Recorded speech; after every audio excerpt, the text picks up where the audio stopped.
जय श्री राधे कृष्ण। चैनल को लाइक करें, शेयर करें और सब्सक्राइब करें। नरहरि सुनार नामक एक महान भक्त था। उसका जन्म भूमि पर वैकुंठ माने जाने वाले श्री पंढरपुर धाम में हुआ था। पंढरपुर में भगवान श्री कृष्ण के साथ साथ शिव की उपासना भी प्राचीन काल से चली आ रही है। नरहरि सुनार जी के पिता महान शिव भक्त थे। प्रतिदिन शिवलिंग को अभिषेक करके बेलपत्र अर्पण करने के बाद ही वे काम पर जाते थे। भगवान शिव की कृपा से ही उनके घर नरहरि का जन्म हुआ था। बालक नरहरि को मल्लिकार्जुन मंदिर में जाकर भगवान की पूजा करने में एवं स्तोत्र पाठ करने में बहुत आनंद आता था। उन्हें अनेक शिव स्तोत्र कंठस्थ थे और पुराणों की कथाएं भी नरहरि जी बड़े आनंद से श्रवण करते थे। परंतु पुराणों में उन्हें केवल भगवान शिव जी की ही लीलाएं प्रिय लगती थीं। नरहरि जी केवल भगवान शिव जी को ही मानते थे। श्री कृष्ण के दर्शन के लिए वे कभी मंदिर नहीं जाते थे।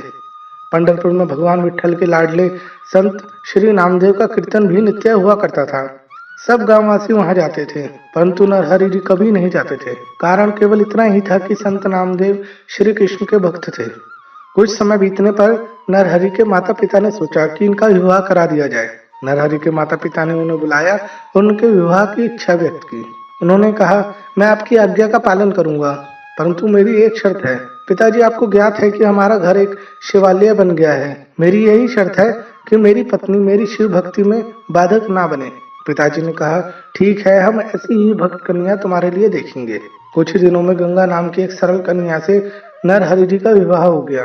विवाह के बाद नरहरि जी को उनके माता पिता ने परंपरा से चलता आ रहा सोने का व्यवसाय भी सौंप दिया। नरहरि और उनकी पत्नी दोनों ही आनंद से भगवान की सेवा करते थे। नरहरि निरंतर ओम नमः शिवाय का नाम जप करते थे। नरहरि कभी भगवान विट्ठल के मंदिर नहीं जाते थे। वह सबको कहते थे कि अन्य देवता भ्रम है, परंतु अनेक भक्त उन्हें समझाने का प्रयास करते कि भगवान एक ही हैं, केवल उनके नाम में भेद है। परंतु नरहरि को यह बात नहीं जचती थी। एक दिन भगवान शिवजी और भगवान विट्ठल जी अर्थात श्री कृष्ण ने सोचा कि भगवान शिवजी और श्री कृष्ण एक ही हैं। उसका ज्ञान नरहरि को करवाना ही चाहिए। एक दिन उनके दुकान पर एक धनवान साहूकार आया। नरहरि ने उनका स्वागत किया और कहा, सेठ जी, कैसे आना हुआ है? साहूकार ने कहा, हमको पुत्र रत्न हुआ है। नरहरि बोले, ये तो भगवान शिव जी की कृपा है। उस पर साहूकार बोले, नहीं नहीं, भगवान विट्ठल अर्थात श्री कृष्ण जी की कृपा है। हमने भगवान पांडुरंग से कहा था कि यदि हमारे घर पुत्र ने जन्म लिया तो हम आपके लिए सोने का कमर पट्टा बनवाएंगे। अब पुत्र का जन्म हुआ है तो भगवान के लिए सोने का कमर पट्टा बनाने की मेरी इच्छा है।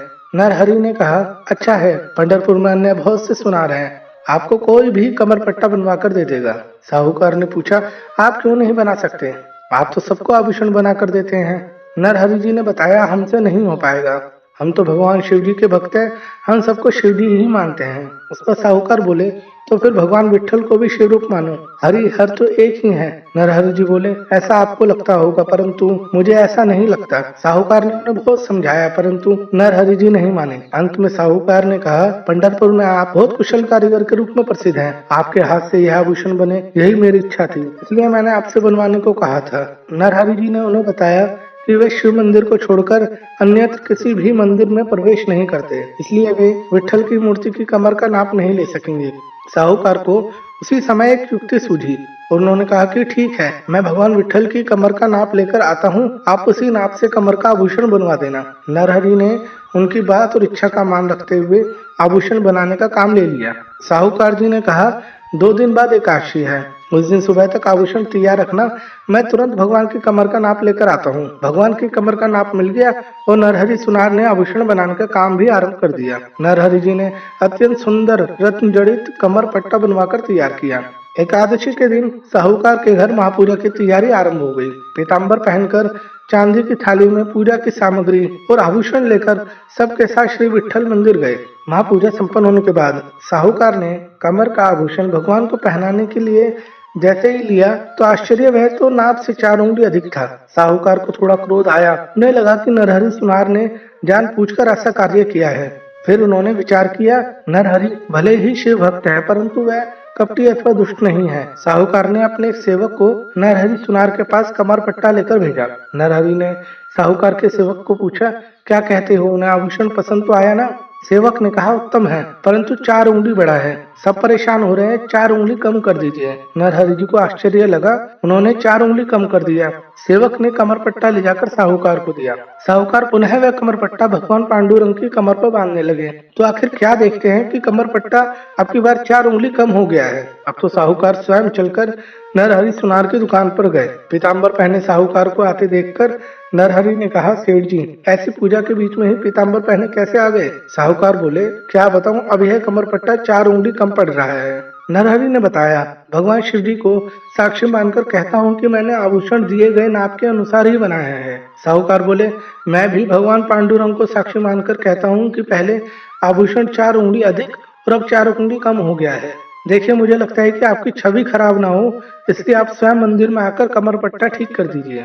यह सुनकर नरहरि जी बोले, देखिए सेठ जी, मैं अपने निश्चय अनुसार दूसरे देव का दर्शन नहीं करूंगा। हाँ, आप मेरी आंखों पर पट्टी बांधकर मुझे मंदिर में ले चलिए, मैं कमरपट्टा ठीक कर दूंगा। दोनों भगवान के मंदिर में पहुंचे और नरहरि सुनार ने नाप लेने हेतु अपने हाथ भगवान की कमर पर लगाए। मूर्ति को हाथ लगाते ही उन्हें एक विलक्षण अनुभव हुआ। विट्ठल जी के कमर पर हाथ रखते ही उन्हें लगा कि यह तो व्याग चर्म है जो भगवान शिव जी धारण करते हैं। कांपते हाथों से उन्होंने भगवान के अन्य अंगों का स्पर्श किया और यह एक आश्चर्य की बात, उन्हें भगवान के एक हाथ में कमंडलू एवं दूसरे हाथ में त्रिशूल का स्पर्श हुआ। उन्हें अपना हाथ मूर्ति के गले पर ले जाने पर सबका स्पर्श हुआ। नरहरि ने कहा, यह तो विट्ठल की मूर्ति नहीं है, यह तो साक्षात शिव शंकर लग रहे हैं। अरे मैंने व्यर्थ ही अपनी आंखों पर पट्टी बांध रखी है, मेरे प्राण प्रिय भगवान ही मेरे सामने हैं। उन्होंने शीघ्र आंखों पर बांधी हुई पट्टी हटाई और देखा तो सामने भगवान विट्ठल जी के दर्शन हो गए। उन्हें कुछ समझ नहीं आ रहा था। उन्होंने फिर आंखों पर पट्टी बांधी और कमरपट्टा बांधने लगे, परंतु पुनः उनको व्यागचर्म, कमंडल, त्रिशूल और सर्प का स्पर्श हुआ। आंखों की पट्टी खोलते हैं तो पुनः पांडुरंग विट्ठल के दर्शन और पट्टी बांधते हैं तो शिव जी का स्पर्श। देखते देखते एकाएक उन्हें साक्षात्कार हो गया कि हरिहर तो एक ही है। जैसे सोने के विविध अलंकार बनाते हैं, परंतु सोना तो एक ही होता है, उसी प्रकार भगवान भी एक ही होते हैं। उसी समय नरहरि सुनार जी ने भगवान विट्ठल के चरण पकड़ लिए। उनका समस्त अहंकार चूर चूर हो गया था। उन्हें भगवान शिव जी में श्री विट्ठल और श्री विट्ठल में शिव जी के दर्शन होने लगे। नरहरि सुनार जी ने भगवान से क्षमा याचना करते हुए कहा, हे भगवान, मेरे चित्त का अंधकार आपकी कृपा से सदा के लिए दूर हो गया है। आगे चलकर नरहरि सुनार जी संत बन गए। जय श्री राधे कृष्ण।